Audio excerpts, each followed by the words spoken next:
Well, in 2008, before the wonderful competition we now know as the A-League Women was launched as the W League, Billy Joe Armstrong wrote these lyrics.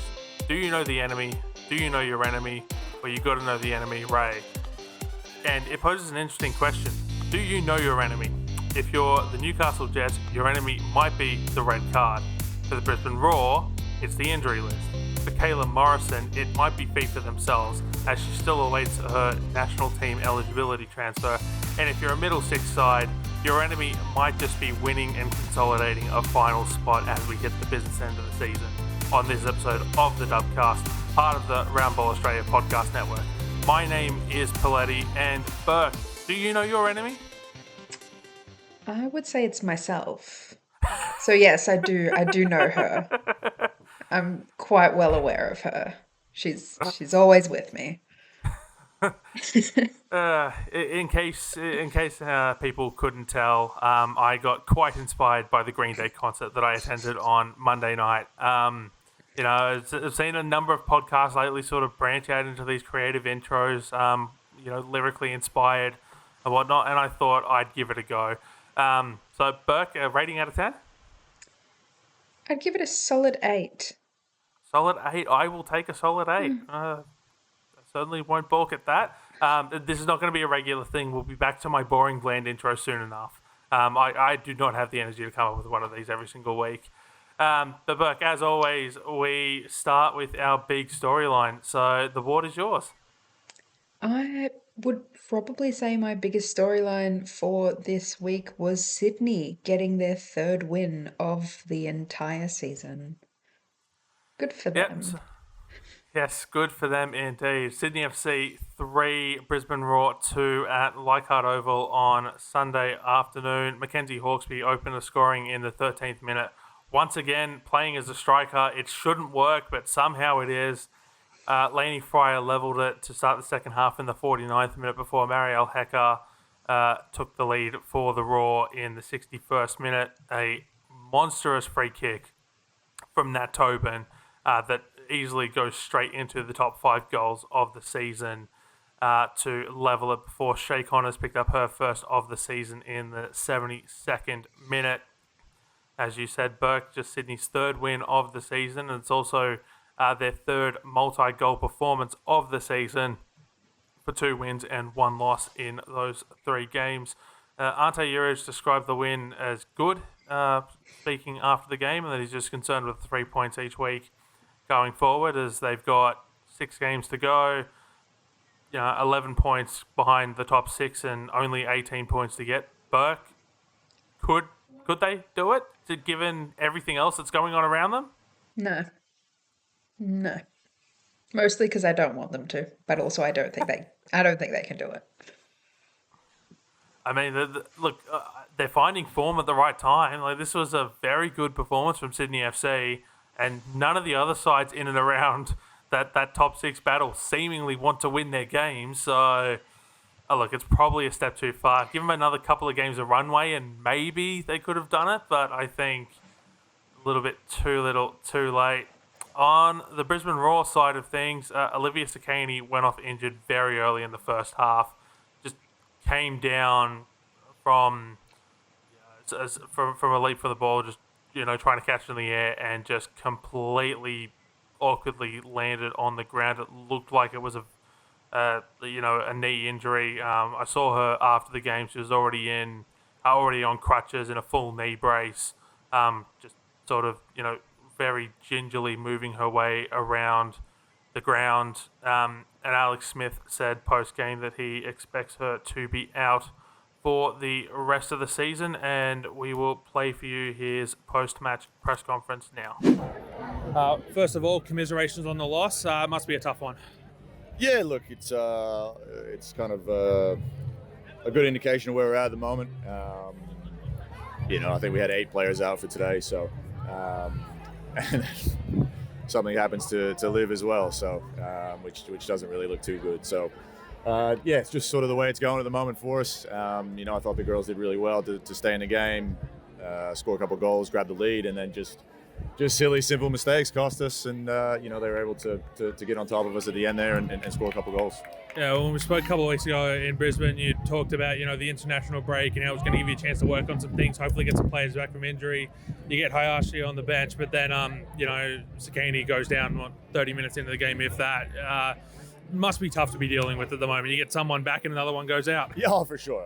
We were much worse off after the break than we were before it. So, Meeks came back from the international, in the She Believes in America with a little injury. So, we're hoping that's not too serious. Chelsea was out as well. Evie, our striker, she's out as well. So, I think it's 9 all up in total. So when you have a squad of only 20 outfield players, it becomes a bit tough. But look, the girls, they fought hard. They tried their best. Again, just silly mistakes in a few little moments. Cost us the game at the end. But I thought we were probably good for a point today. But it's just unfortunate the way things are going at the moment. Any early updates on Sakini? No, but it's a fairly serious injury. So I wouldn't be expecting to see her again in the A Leagues this season. So we'll do our best to stay around her and patch her up as best we can before she heads back to America. Keely Richards comes in. Hasn't. I might wait for the plane.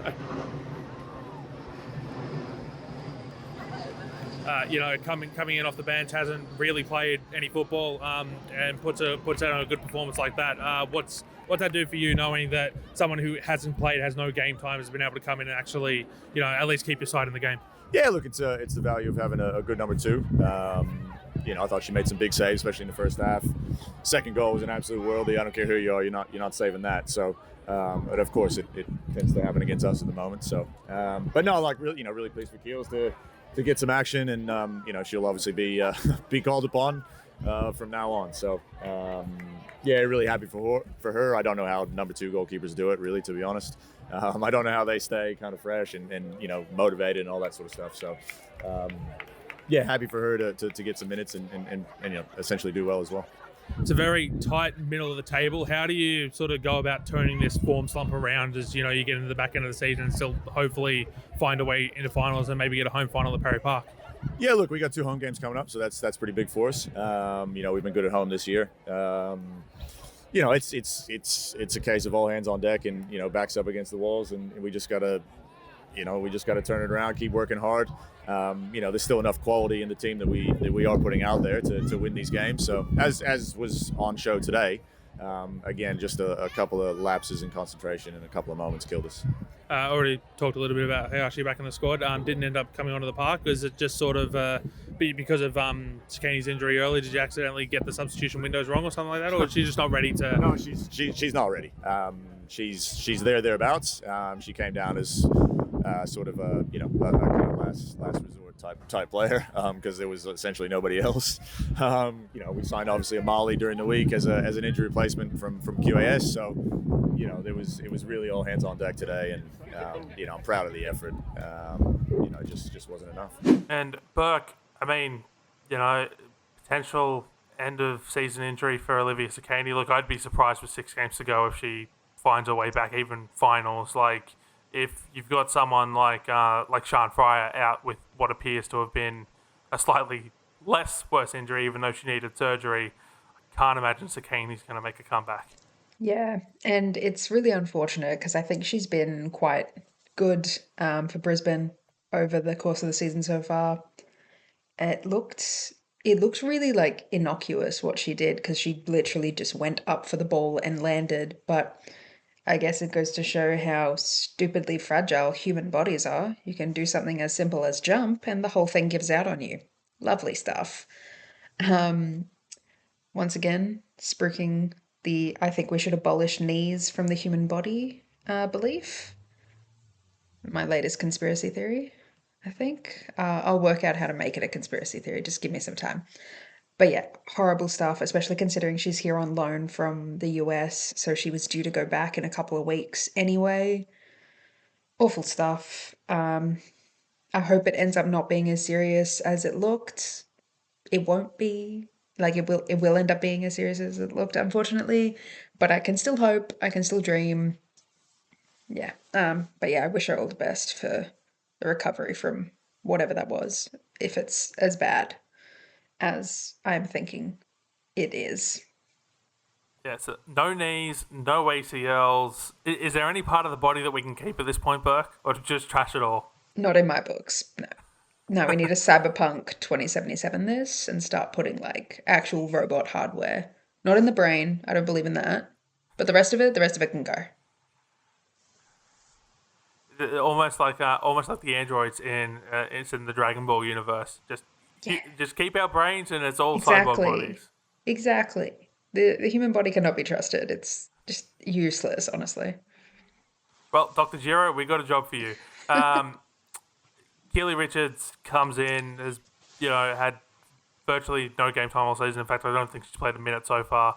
And comes in and puts in a fantastic performance. And as Smith said, he doesn't know how these number two keepers do it. In terms of staying motivated and everything like that. But what a performance that was from Richardsburg.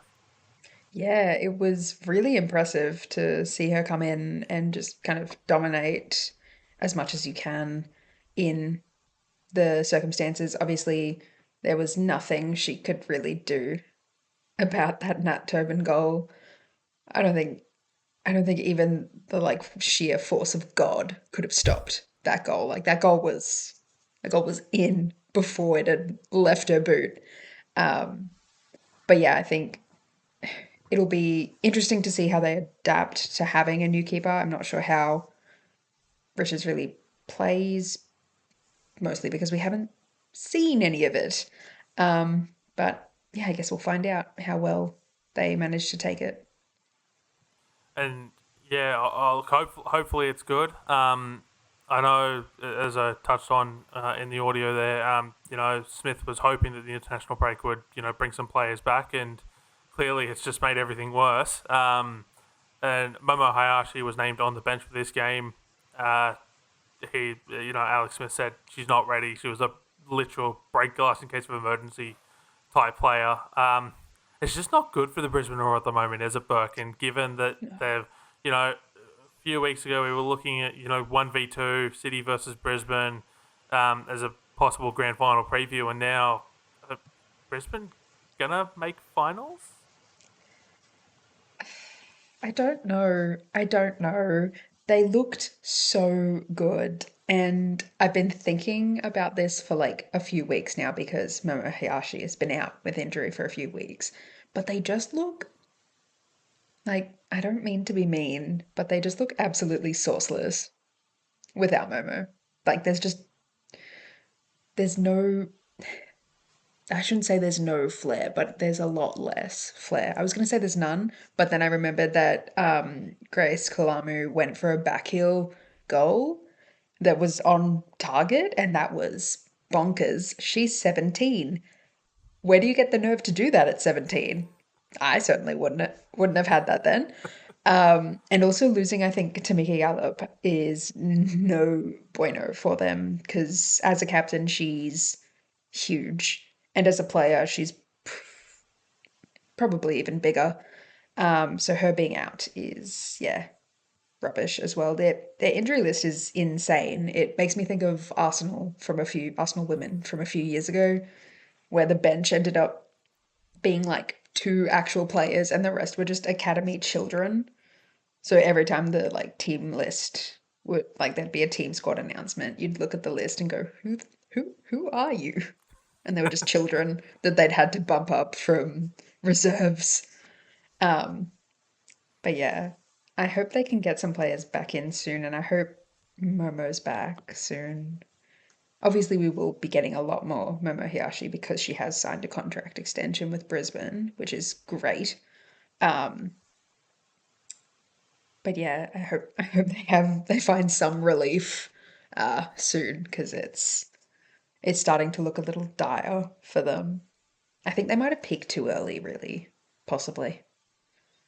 Yeah. Yeah, that definitely is plausible, but I mean, you also can't plan for injuries, and it's just been quite literally one after the other. And I'm getting concerned that eventually that this is going to look like some of the team sheets I've seen in NPL games where I've called, where it's just like, okay, here's a goalkeeper, here's two players, and it's a bench of three, while the opposition has a completely full bench of players who probably should be starting. Yep. So it's not looking good for Brisbane. But move on to my big storyline of the week, which was Izzy Gomez making her return from injury in a losing effort to the Western Sydney Wanderers, scoring the Mariners' only goal, and indeed the first goal of this game in the 68th minute. Everything about that goal from the Mariners is just if you are someone to describe what does a team goal look like, just show them that video. Before Olivia Price in the 80th minute levelled it, assisted by Sienna Silvesca, and Holly Caspers wins the game in the 93rd minute with some playing out from the back by the Mariners that went horribly, horribly wrong, Burke. Yeah. I hate playing out from the back. I really do. But unfortunately, most teams don't care about how I feel, so they continue to play out from the back. And this is what happens when you do that, or at least when you do it badly. Casper's goal was great. Like, it was really, really good. Um, yeah, rough for Central Coast because I think they looked really, really solid the entire game. They always do. But yeah, just this playing out from the back business. It I hate it. I hate it so much. But, I also watch Melbourne City, so what can, what can you do other than sit and suffer? So if you haven't seen the goal, so basically Sarah Langman passes it to Jess Nash. Well, attempts to pass it to Jess Nash. It completely goes over Nash's foot, straight to a Wanderers player who passes it right through to Caspers, who's into open space, gets a one-on-one with Langman and gets it around the Mariners shot stopper. And somehow it was not the worst playing out from the back goal that we saw across the A-Leagues this weekend. If anyone has watched MacArthur versus Sydney in the A-League men or spent any time on social media, that goal was not good. I witnessed it in person, and I can tell you, sitting in the press box, none of us actually realised what had happened because we were all sort of making notes of the substitutions that had taken place. And then suddenly we hear cheers, and it's like, oh, Sydney have scored. What happened? Oh, no. Not good. So, well done, Mariners, for somehow not having the worst goal conceded this weekend.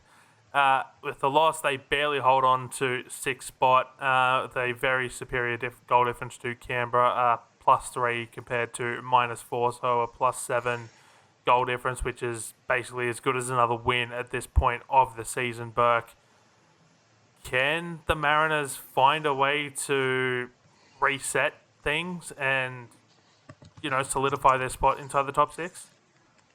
I don't see why not. They're a very well conditioned team. Like I said, they looked really, really good the whole game. They just kind of, they play Adelaide next.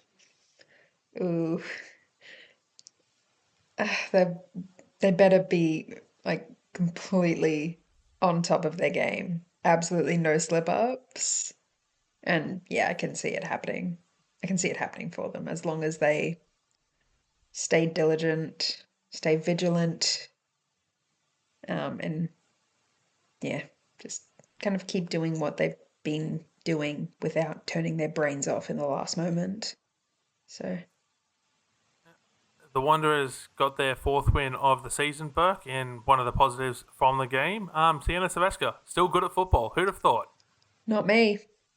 Not me. I didn't think that. Not for 1 second did I think Sienna Silvesca was good at football. You won't catch me having thought that. Nope, not at all. We do have a very negative to talk about, and I've tried to structure this episode in a way where we get as many positives as possible based on recent viewer feedback. We do read all your comments. We don't always respond to them or get to them, but we do read them, and we try to balance the feedback we've received. But this game was witnessed by all of 12 people, 4:50 p.m. kickoff on a Friday afternoon, outside of school holidays, not a long weekend. What are we doing here, Burke? Boo. Boo. Boo. I, I don't know. I don't know. It feels like every official you hear from is like, yeah, we want to see the women succeed. And then they do this. And it's like, okay, this is going to help them be really successful. They're going to succeed greatly doing this when no one can get there because work hasn't even finished when kickoff starts. Uh, the children can't go because their parents are all at work. Who's attending this game? I watched it, but that's because I was at home and could watch it on my little computer. But who's attending this? No one. This is like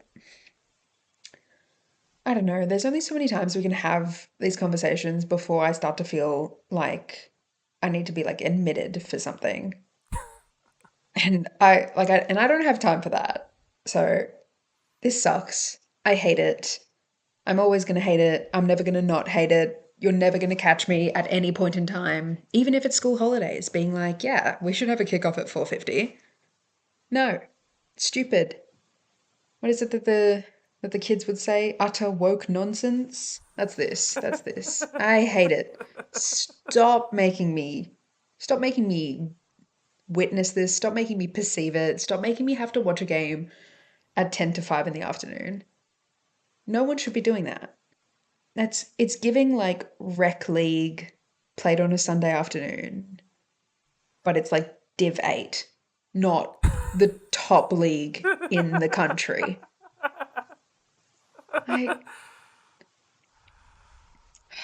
Like all the defenders are like older players and the strikers are like the young players that still want to play but don't want to play competitively and they're the ones that have to do all the running. That's the kind of game that should be played at this time slot, not the literal top flight competition in the country. And Yeah, even but then, those I don't think that team would like a team like that would even do that because they wouldn't be able to get there if it was being played on a Friday night because those people would be at work. What are we exactly. doing? I know it's so bad. Like even like every other sports league in the country has figured this out. Like and like I know they all have better television deals. Like the 5 p. The 6 p.m. Friday kickoff in the NRL. We know that's a television slot. The league has come out and said it's for TV. It's either that or Monday night, and we don't want Monday nights anymore. Like Friday 6 p.m. can at least sometimes draw a half decent crowd. So but we know it's a television slot. This is just a random game thrown in. Like it reminds me of under the old broadcast deal where one of the seasons it was 4:50 p.m. Friday on SBS Viceland, and that was a television slot, and it was the only television slot that was given to the A-League women that season at 4:50 p.m. on a Friday, and there was no one in the stands for those games, and I wonder why. Truly baffling stuff. But we live in a new age where there is a thing called streaming. That means people can watch at any time. Not 4:50 though, because people are still at work. I, I don't understand. I just, like, I don't even know what to do at this point. Like, we can complain all we like, but they clearly don't care to change it. They could have just, I don't know, played it an hour or so later. Even an hour would have made a huge difference. Yeah. Like, is there any particular reason that the men's game had to kick off at 7:30 p.m.? Like, I don't think so. I don't think so. what a weird world we live in. But let's get back to the football. Canberra won, Melbourne City won, and in the most positive of positives, oh my gosh, Sally James. It's the comeback of all comebacks. This is Sally James, as you know, Burke was at Melbourne City. lost her spot to a 41-year-old Melissa Barbieri through injury. She goes to Perth looking for game time, and then Morgan Aquino decides to play out of her skin, and so she's stuck on the bench. And then she makes the move to Canberra, and she's sort of been in and around, things this season, but this was easily a breakout performance of the year.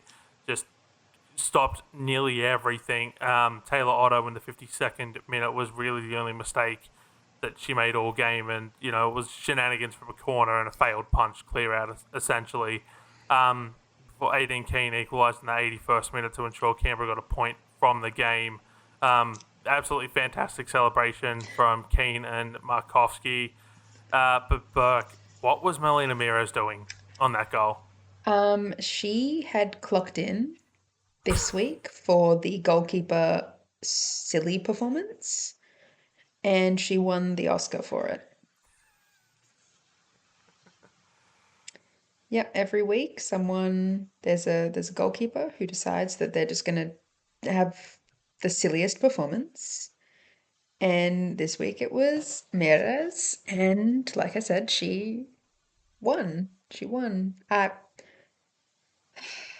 don't even know what to say. Like I watched this game and I saw that goal and I was like, what? What? Why? How? But yeah, good on 18 Keane. Got to take your opportunities when they're offered to you. But yeah, Sally James was unreal. I don't remember the stats, but I did watch, and City had a stupid number of shots, both on and off target, but she was unreal. Absolute brick wall. And yeah, if she hadn't have had that one sort of bungle trying to punch the ball away, perfect game, which you don't see too often from goalkeepers, especially in games that they actually have to be involved in, because goalkeepers can have a perfect game when it's a shutout, but sometimes it's a shutout because the other team hasn't attacked the goal. But this was massive, and I think her performance alone earned them the point, or like made them deserving of having a point in this game. Yeah. What you said just gave me an idea. Is every week we're going to have a new segment, and we're going to call it Burke's Goalkeeping Blunder of the Week. Congratulations, Melina Mires. You take home week one of Burke's Goalkeeping Blunder of the Week. I'll see if we can find a sponsor for that, because that's something that I think we've had so many of them this season that we really have. We could come up with one every single week. We could probably come up with two every single week, to be honest. But just on Sally James, before we get to Melbourne City, could she push Claudia Jenkins as a contender for goalkeeper of the year, or is Jenkins just so far and away in front of the rest of the pack at this point? I would say is far and away, but I wouldn't say she's so far and away. It's kind of like she's just like leaning around the corner to like look at her. Sally James is just like peering around the corner. Like she's there. She's a presence. If any of them actually like care about winning, like keeper of the year or whatever, if Claudia Jenkins is one of those people, they can like sense the presence of Sally James approaching, I think. But yeah, Jenkins has been stupid good all season, so. And then on the Melbourne City side of things, they didn't have to come from behind in this game, something they've had to do all season, but they did fail to hold on to the lead. Yet another draw for Melbourne City, but they do hit the history books. It's 18 in a row without defeat in the league. This week against Brisbane, if that game goes ahead, with the Cyclone, sort of southeast Queensland, northern New South Wales, there is every chance that this game will be postponed, and perhaps by the time you listen to this, you'll know whether or not the game has been postponed, with other sporting leagues already making their call early enough, although some with great reluctance, looking at you, AFL. So we'll have to wait and see what happens there. I mean, even if they've got to wait another week before they go into before they attempt to make it 19 in a row, Burke, and outright first on that table for most games undefeated in the A leagues. 18 still a remarkable achievement, no matter which way you slice it or dice it. Yeah, it's kind of ridiculous that no one's been able to do anything about that. Because I remember watching. You didn't watch the A-Leagues in 2015. You heard about them sometimes. You scoured the internet for information about them. You listened to the radio call that they did online back in those days. I remember doing that. I followed that season very, very closely. That was the first season I watched, and they did that. Undefeated. I don't think they even. I don't know if they even had a draw that season. If I think about it. But and that was only what, like 11 games back in ye day. So to do 18 is a bit silly at this point. It doesn't seem like it should have happened, but they've made it happen. And yeah, they may not have done it.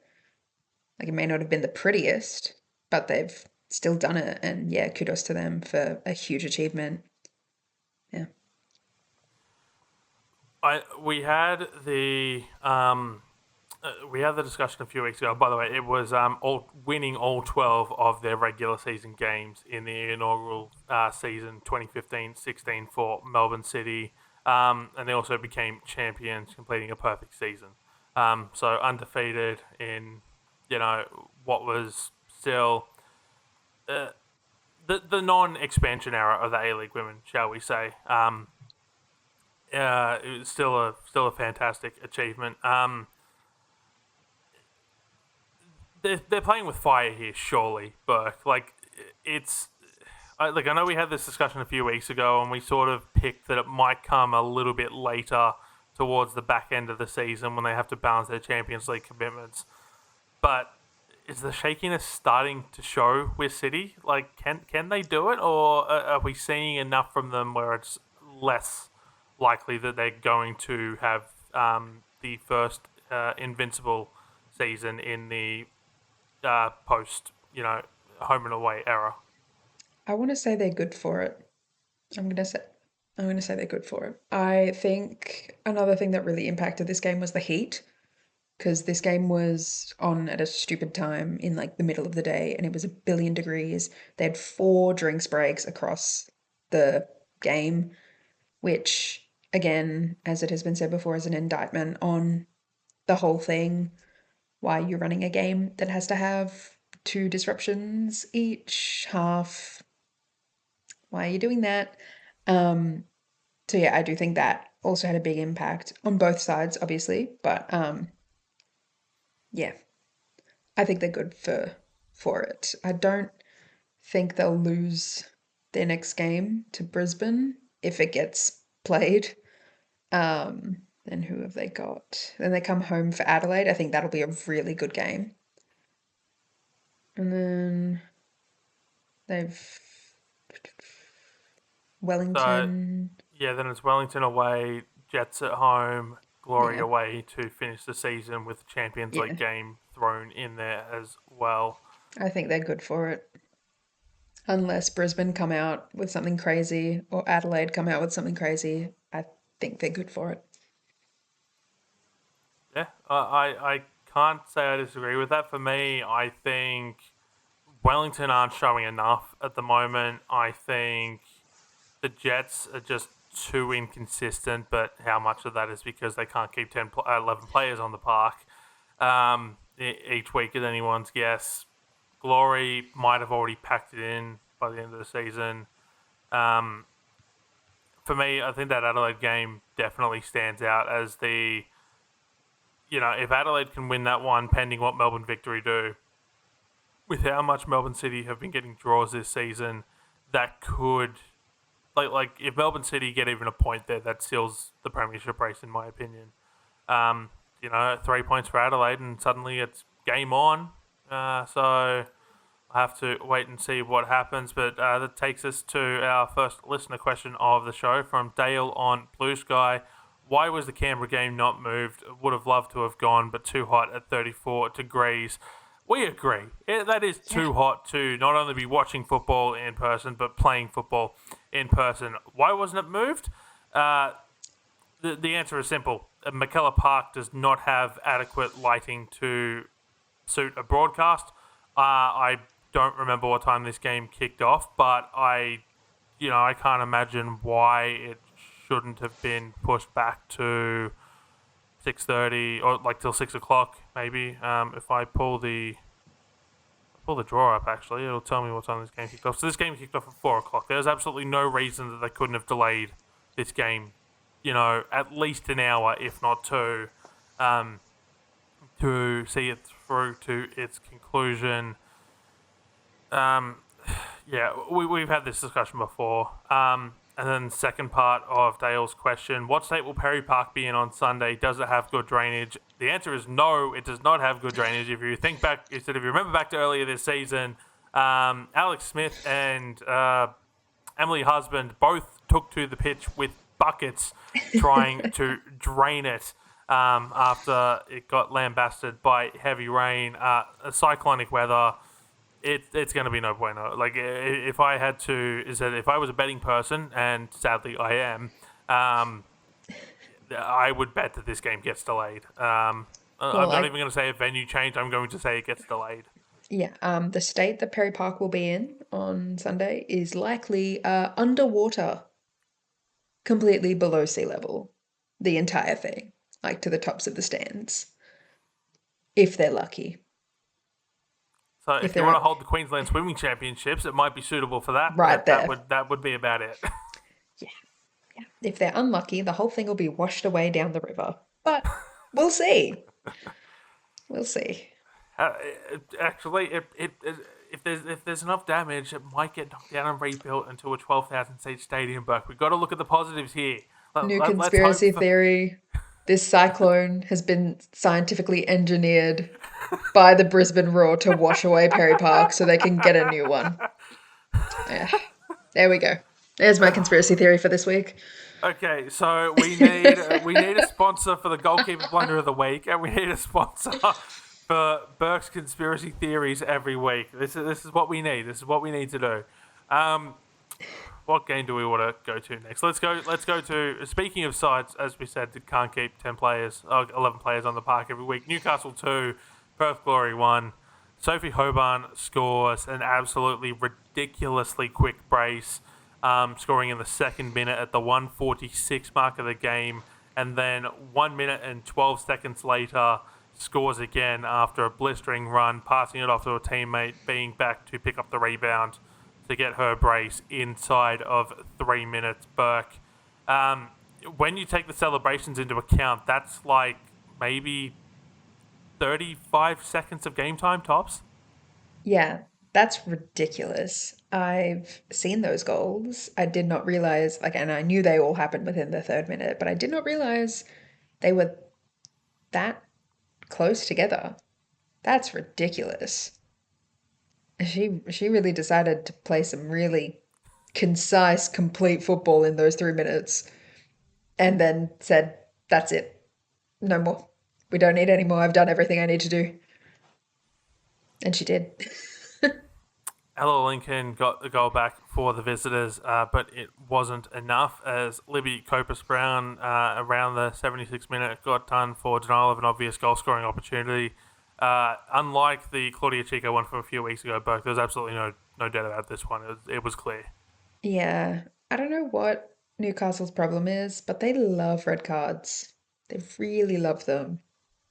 And I think they should stop doing that. This might be some really crazy far-fetched out of pocket stuff that I'm saying here, but I really think they should stop getting red cards every other week. It's just getting ridiculous at this point. It's ridiculous in the other direction. Sophie Hoban scoring 2 in 3 minutes is ridiculous in one way, and the red card issue is ridiculous in the opposite direction. I I don't know what it is. Do the refs all just hate them? Like, do you reckon the refs have like a group chat going where it's like, okay, who's on the Newcastle game this week? Who's being red carded? Like, how are we gonna squeeze in a red card here? Like, because it doesn't feel like it. It feels like every week, if I'm hearing about a red card in the dub, it's because of Newcastle. It's not happening anywhere else. I mean, I've lost track of how many they've got this season. I think It has to the be something number like is 7, right? like I think the number's 8. I could be wrong. I 8? probably am wrong. Like Oh, 7 sounds a lot more reasonable by comparison. But I mean, like I know there's been so last season, in the A-League Women, I think it was 5 cards in total. 5 red cards in total, and this season, as of a couple of weeks ago, we were already up to 8, and the Newcastle Jets had counted for like 6 of them. yeah. And that To be was, fair, one of those red cards doesn't count in my mind. Like yes, the that's one the Tash for Pryor one. Tash Pryor is We not agree with real. that. Yes, no, That's that not didn't real. happen. That didn't Yes. happen. She was just absent for 2 weeks. I don't know why, but she just was. She needed to take a break away from football. Fair enough. Fair enough. She's carrying a lot for that team. Um, yeah, what are they doing? Or do you reckon Newcastle themselves, the players, have a group chat going and every week they're like, all right, whose turn is it this time? We've already done the goalkeeper twice. We can't do that again. Who's putting a hand up? Who's going down this week, guys? Come on. It's got to be someone. Do they Like know that they... we play better with 10 than we do 11, so let's make this happen. I mean, they got a 2-0 victory over Sydney FC with 10 for like 80 odd minutes, so maybe they do play better with 10. But do they know that they don't have to do this? Is what I want to know. Do they know that they can finish a game with as many players as they started? I don't think they know. It reminds me of when I used to play FIFA, where it's like, okay, red card down to 10, and I'd somehow win more games than I wouldn't because it's almost like it just simplified it, like taking one less option away.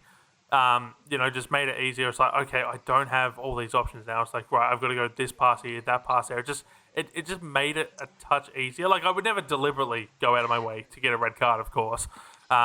But when it happens, it felt like the pitch just opened up a lot more in a weird way.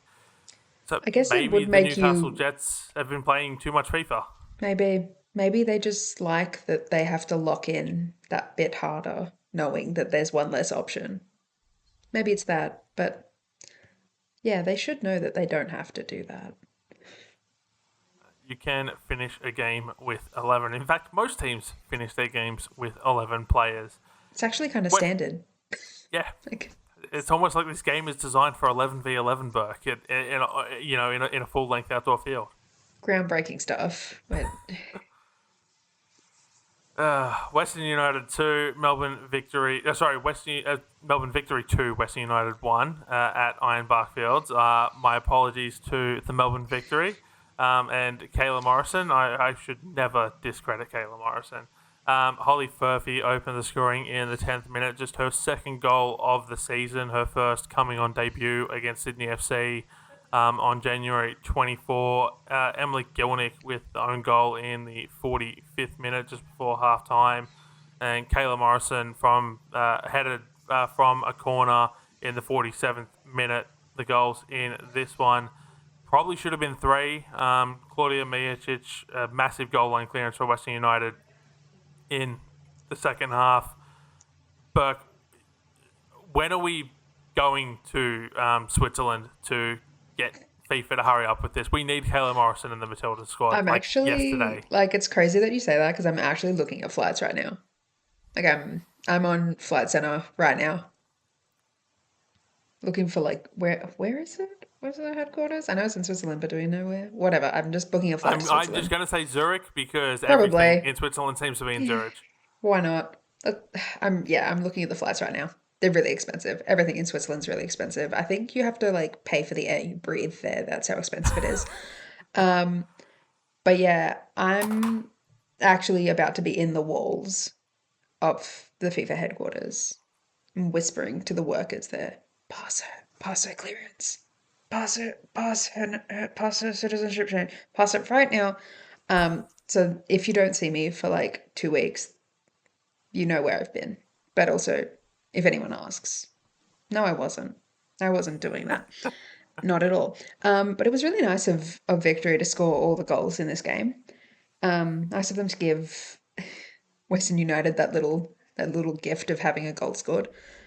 Yeah, this game was kind of weird. I don't know. I didn't see too much of it. I did see most of the second half. Yeah. Kayla Morrison, she's so good. She's so good. I am going to be in the walls. I am going to be in the walls at the FIFA headquarters. I am. I can't keep doing this. So I decided before we recorded to have a look at the change of association platform from FIFA. There have been 24 changes listed so far this year. None of them players to or from Australia. So it hasn't happened yet, but they're processing some. So optimism that we can hurry up and get Kayla Morrison done, Burke. How maybe? long does it take them to do these things? She's already got the citizenship. Stamp the papers. Oh my god. Do they have to do some like magical some I'm imagining like a seance or something where they have to like cast a spell or something. They have to burn things and chant. Can they hurry up? Actually, no, it's my turn for a conspiracy theory now.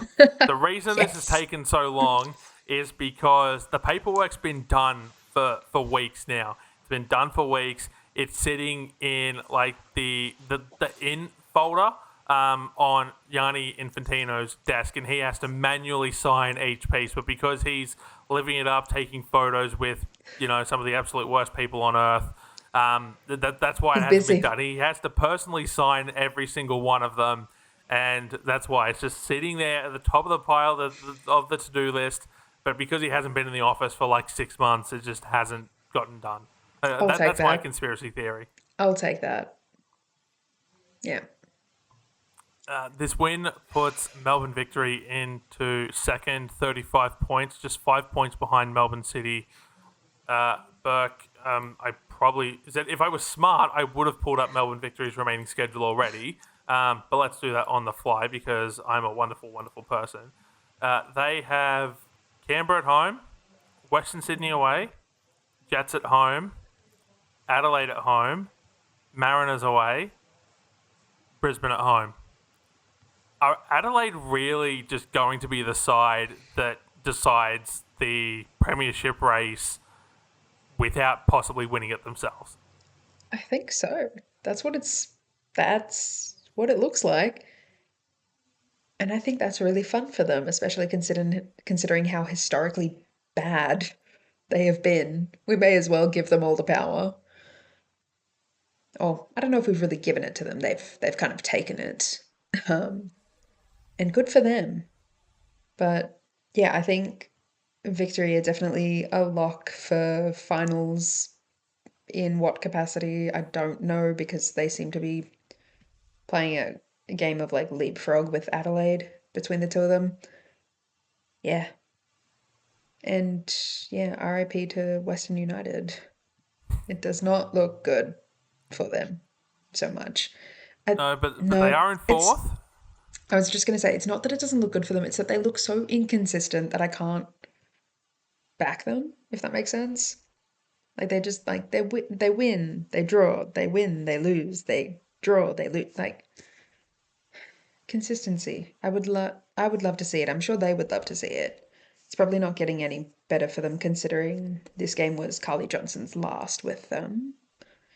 But, maybe this will open up some space for someone else to step in and become the goal scorer for them.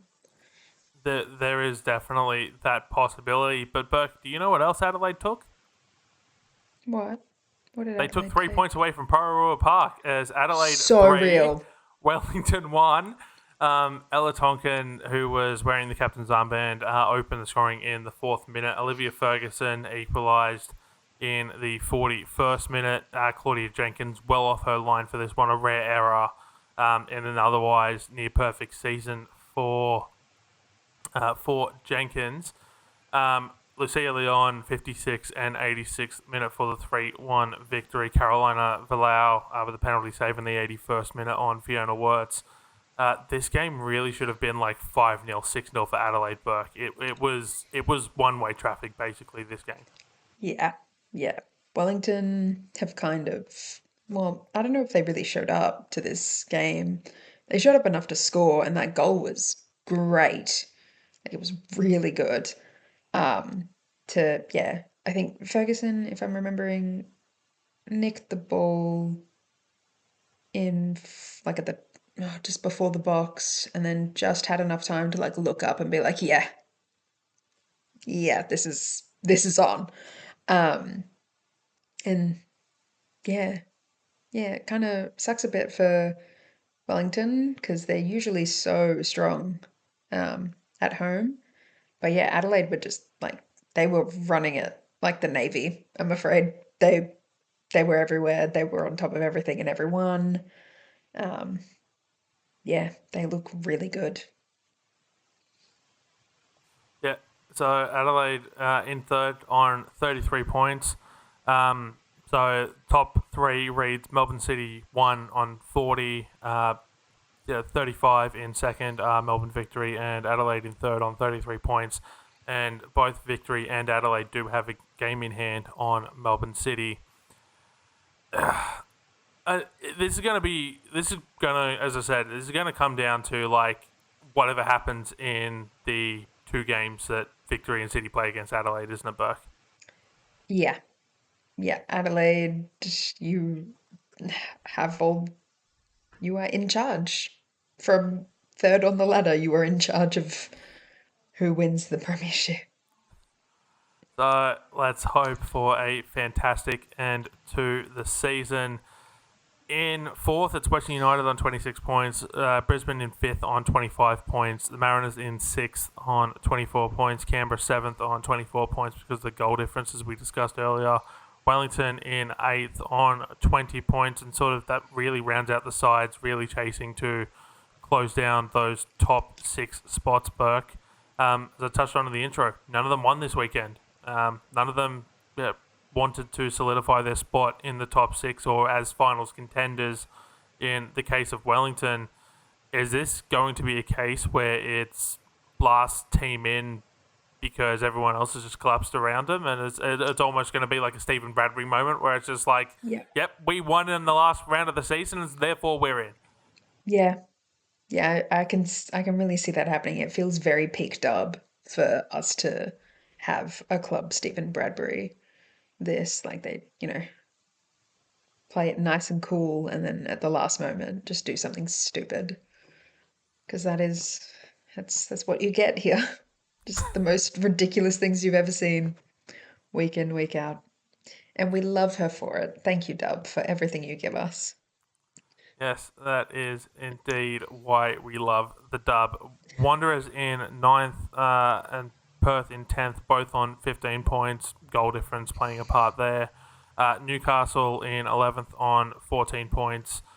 Sydney in 12th at the bottom of the ladder on 13 points. For me, I know I said this a few weeks ago, but that Sydney derby in a couple of weeks, Burke, really stands out as what's going to decide the wooden spoon. Yeah, I don't think Western Sydney have ever won the derby before, if I'm remembering correctly. No, they have. It's just they have? The wins are very few and far between, and the Wanderers have not won since the COVID pandemic. That must be what I'm thinking of. Well, I hope this is their first win. I'd really like that for them. For no reason other than that. I don't have ulterior motives here. No, of course not. Why would you have ulterior motives? Against a Sydney team when I'm from Melbourne? Crazy talk. Not me. We'll go to our second listener question of the episode from Almost Clutch on Blue Sky. Something he posted almost a month ago at this point, I believe. It might have been 2 weeks. I've lost track of time. But it said, so has been discussed and I missed it, but what's going on with Mibe Tanaka? Feels like she has the quality to start every match, yet she's only played in 12 games. and only got the start in 7 of those. Only had 8 minutes against Adelaide, subbed off at the half against Newcastle, doesn't play against the Mariners, only 16 minutes against Brisbane. Is she dealing with an injury? No idea. The Knicks' poor form as of recently perfectly lines up with her absence. It's been a tough last 4 games. Their only win coming in the match she started against a Newcastle team that genuinely seems to hate winning. I mean, I don't think he's wrong No. in his assessment. Is she dealing with an injury? Absolutely no idea. She's listed as eligible for selection every week. I haven't had a chance to talk to Paul Temple since the Mariners game a little bit over a month ago. So maybe someone who's at Wellington games can ask the question, where are they this week? That would be a good thing to know where they are this week. They are at home to the Wanderers in the Sister City Derby. So maybe we'll get some answers by the end of the weekend.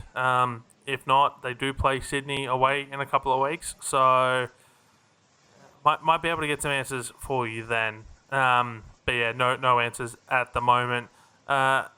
Rounding out, Burke, Melbourne City, so the Champions League game was confirmed a couple of weeks ago, but with the international windows, we completely forgot to discuss it. Sunday, March 23rd at 3 p.m, Melbourne City will face Taichung Blue Whale at the Melbourne Rectangular Stadium, or Amy Park, but it is an AFC competition, so we will use its full government name of the Misses. The Misses. She's back. She's lives. Back. We love the Misses. Yeah, I think it's going to be a really exciting game. I mean, this is the first time they've run the Asian Women's Champions League, considering it, because it was like, what, a club championship or something before? Yeah, so I believe it was a 4-team invitational tournament, which Melbourne Victory took part in. And then it was Sydney FC in a 8-team, 2-group tournament that took place in hubs. The final got cancelled, then the final was brought back. But yeah, no, this is Asian Women's Champions League proper. So yeah, it's first time. It will be the first game to Women's Champions League game to take place on Australian soil, but absolutely historic occasion. Yeah, I think it'll be really good. I hope people get around it and go. I'm hoping I can go, but we'll see how it all shakes out for me. Yeah, it's going to be good. It's going to be good stuff. Champions League is always good. Yeah, there's just something about continental competition that you just don't get in any other sport in this country, and it just feels good, even if the crowds sadly don't always match. So if Melbourne City win that game, they will go into the centralised hub for the semi-finals and the final. I don't believe the location of that hub has been announced yet, Burke. Surely if you're Football Australia or Melbourne City, whoever has to, put the bid in for that, surely you try to get that here in Australia, right? As far as I can recall, City would like to host, but it all depends on funds and that kind of thing and location, because you have to put up all the teams that are coming in, because it's not just the final, it's the semi-finals as well. Yes. So you've got to put up like 4 teams and have the space and whatever for it. So I think logistically it's something that is either still being worked out or something like that. Though I don't see it being likely. I would love for it to be here. Don't get me wrong. I think it'd be so cool. But I doubt we're going to get it this time. Just because I think it also happens really close to the finals as well. Yeah, so it is the weekend of the 16th to 18th of May is the final of the A-League Women.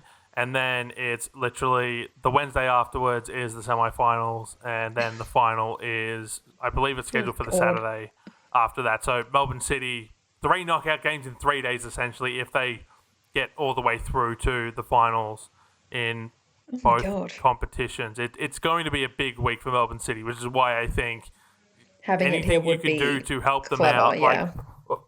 As my microphone goes flying, it could, like I legitimately think, could this be a situation where the final, like if you're the A-Leagues and Melbourne City make it through, surely you find a way to put the final on the Friday night instead of the Saturday night. Give them that little bit extra time, Burke. Or do you think the A-League would be locked into Saturday afternoon, night, whatever they choose? I don't think at this point they'd be completely locked in because we don't know who's going to be hosting. So I doubt that they've locked in like times or anything. So I think they No, would. so it's literally the weekend of the 16th to the 18th. That's what is in Oh, the schedule. right, So right. Sorry. that does include the Friday night, but traditionally, or at least in the last few seasons, it's been held on either the Saturday or the Sunday to take advantage of, the weekend proper. Yeah. But surely, if Melbourne City make it in Yeah. both competitions, you go like 7 p.m. Friday night and just Yeah, you would think, but this is also the league that schedules games for 4:50 on a Friday night. So what I wouldn't be surprised if they decided just to put it on the Sunday anyway, just to be annoying. No, the grand final is going to take place at 3 p.m. on Friday afternoon, Poke. You've just given us a brilliant idea.